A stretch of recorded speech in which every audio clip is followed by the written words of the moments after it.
It is Sunday afternoon, waiting for the Super Bowl to start. I'm bored. I wanted to come in here and start some projects. And one of the things I have been wanting to do is to get a sign done for my door to my craft room here. And some of the stuff that I got in one of the Craigslist hauls is one of these signs right here.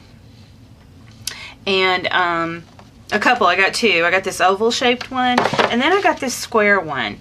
And I decided what I want to do for this is, I don't know why I'm having a hard time finding my words. Anyway, I use the naturally aged paint system, and this is the peeled paint system. Whoops, there we go.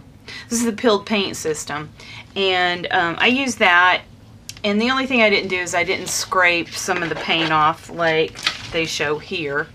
If I thought about it beforehand, I would have used black gesso underneath this instead of the white gesso. But I didn't. So when I started scraping, it didn't have quite the same look because it was white underneath. So I stopped doing the scraping. I still like the look of that anyway. And I did all the sides. But anyway, so that's all I've done to this so far, and now I'm just gonna try to figure out how I want to finish decorating this, and I'll be back when it's done. It has taken me a few days to try to figure out the concept that I want to use for this sign. I've been totally stuck in a rut, and my problem when I'm doing these kind of projects is that you know, I have so many embellishments and stuff. I just want to like throw everything on there. You know, there's no cohesiveness to, you know, me doing projects. It's just like, well, I like this embellishment and I like that embellishment, so I'm just going to throw it on there. And then when I get done, it just doesn't look cohesive, and it just looks like a bunch of crap just thrown on there. So I kind of wanted to go into this knowing somewhat what I was going to do. So I found, I went to Pinterest, and I found a wall hanging from Annette Green, and she's on the Graphic 45 design team, and she had a blog post from back in 2011 where she did this Tim Holtz wall hanging thing. So I was inspired by that to do this sign, so that's what I'm kind of working off of.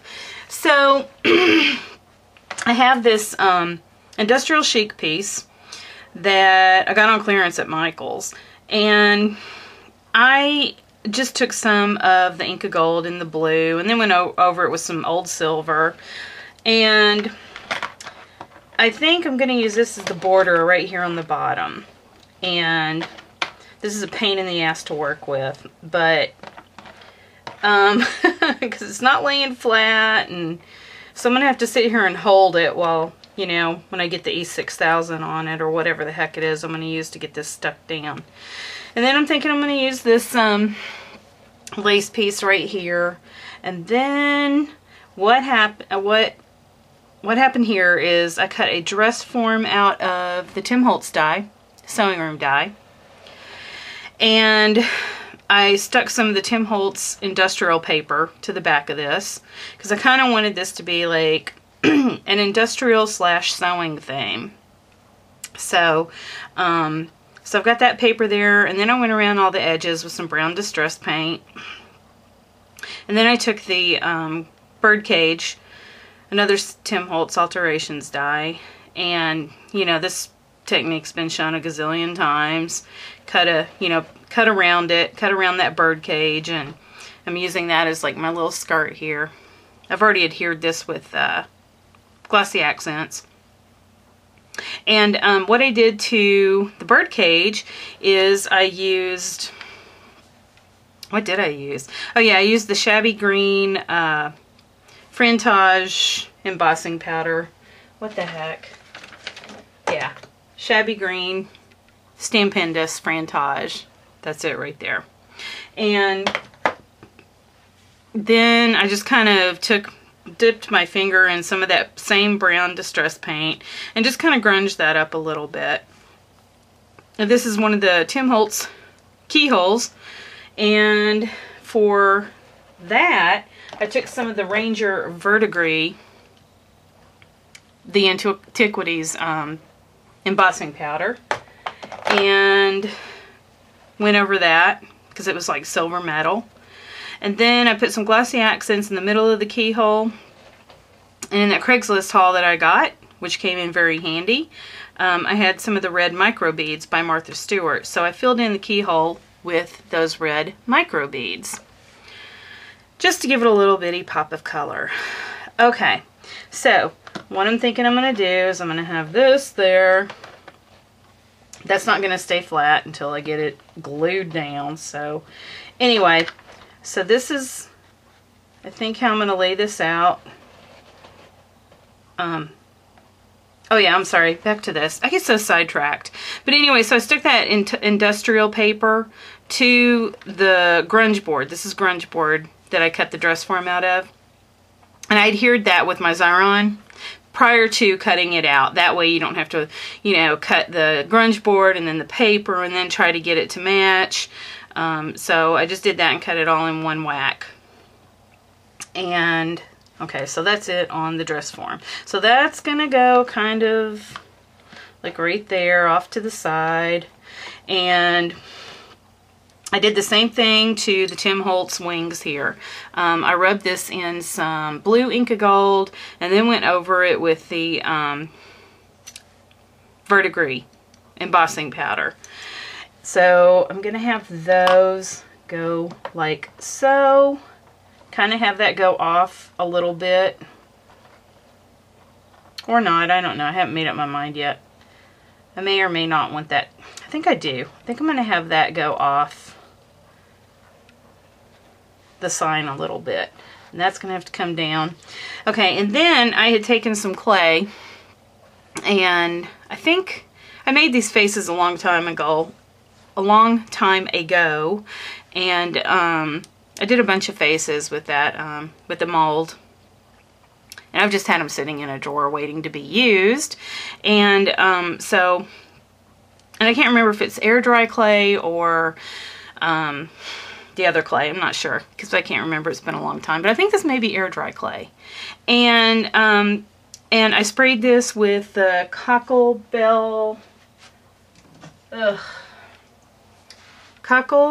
Coral Lindy Stamp Gang, just to get a little bit of sheen. And I'm gonna set that like so. And then I had this crown that I got at Michael's, and I did the same thing as I did with the wings, and used the Verdigris embossing powder over the top of it. So I'm gonna have this kind of hang off the top of, oh, you can't even see it. Sorry, you guys. Here we go. So I'm going to have this crown kind of hang off the top of my little sign here. And then I got this paper rosette. I have the Tim Holtz, I have his 2 paper rosette Sizzlet dies. And this is the largest one. And again, I used some of the Tim Holtz paper. It's like a blueprint. And man, I totally lost my train of thought. Anyway, and then I just distressed the edges with some walnut stain ink, walnut ink. And I think I may like be putting that, I haven't decided where I'm going to put the placement of this yet. Don't know yet. I'm still working that out. And then I had this washer from Lowe's. Here it is right here. I bought a bunch of these washers. And I just kind of have them in a little drawer right here with a bunch of other like little washers and metal pieces that I got at Lowe's. And what I did is I stamped this with the Tim Holtz sewing machine spool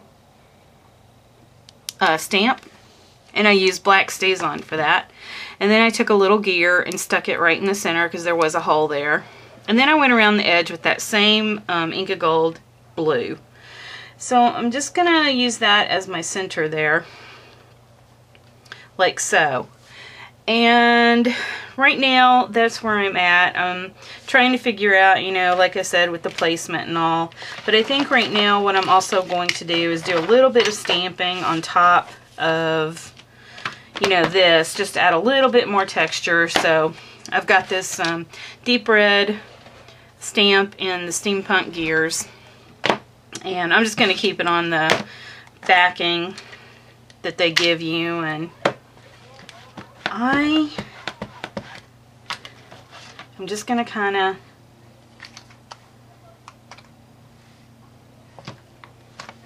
it doesn't have to be perfect.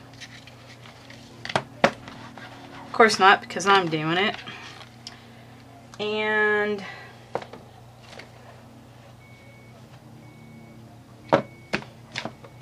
like I said, I'm just going to add a little bit of texture all over here.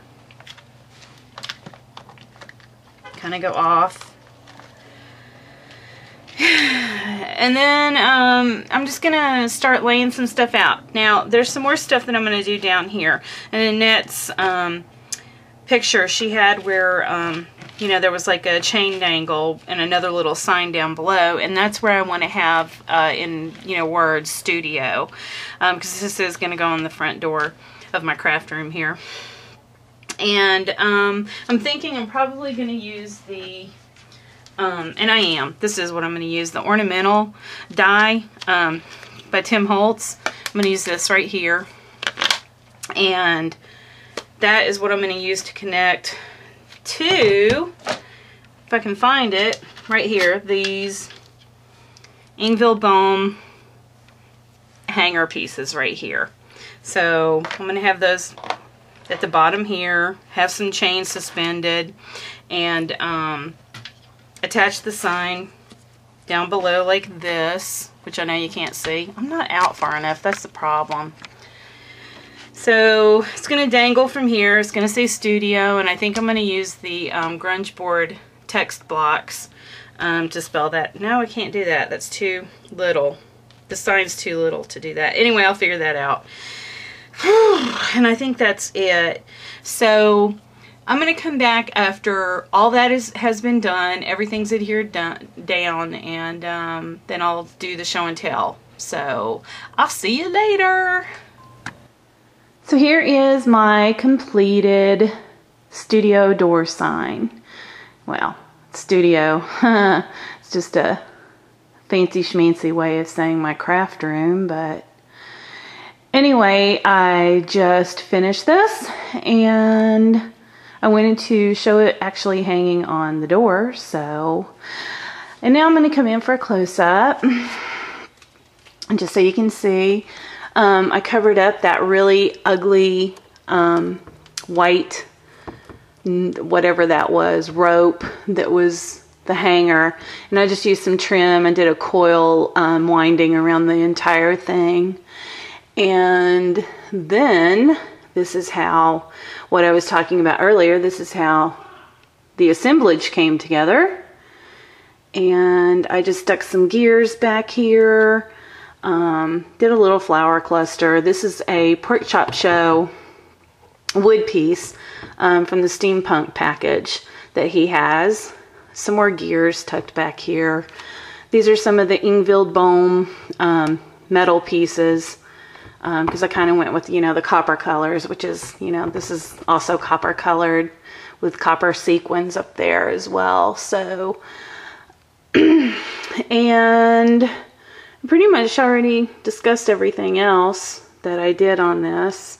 Put another little bitty flower cluster down here, and this is where I decided to put that washer that I stamped on, and I did cut out a gear from the Tim Holtz die that's grunge board as well, with the same kind of verdigris embossing done on it. And then I took, I don't know if you can see, I did take the copper leafing pen and went on the outer edges of everything just to finish it off so there were no raw edges showing. And then I kind of used the leafing pen to distress a little bit on that top of that verdigris embossing. And these are the Ingeville Bohm little screw hanger things that I used. And this is just some industrial chic chain, because it was in copper as well, that I used to attach the little, you know, sign there. And I did the same thing to each of the letters. These are all grunge board. And I did the same thing as I did up here with my gear. And another pork chop show piece right there with another little teeny tiny flower, and then I had a key that I did the same kind of embossing with. And this was I painted this in black gesso, and then I went over it with the Tattered Angels and a spray, and did the same copper leafing on it. So anyway, I love how this turned out. I like the way it looks on my door. And thanks for watching, you guys. Bye.